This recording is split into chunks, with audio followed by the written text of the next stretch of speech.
नमस्कार दर्शक बंधु। आज राति 9:30 देखु राजयोग। एबे पुणी थरे ऋषभर नुआ षड्यंत्र।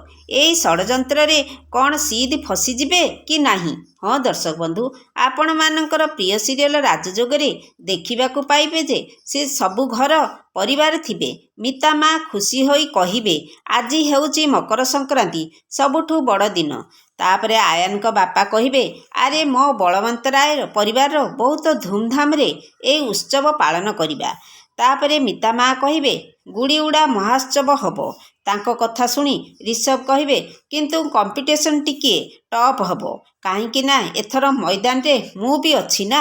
आयन कहिबे 9 वर्ष हेलाणी मु चैंपियन होई आसुची, आज जाए मो रेकर्ड केही भी भांगी पारी नाहंती।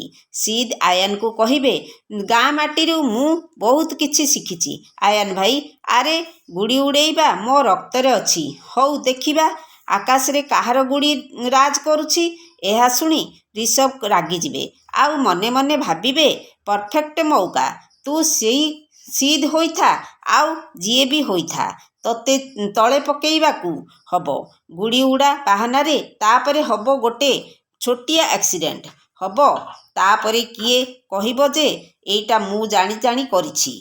एबे कौन ऋषभ तार उद्देश्य रे सफल हबो कि नाही कमेंट माध्यम रे जणाई दियंतु।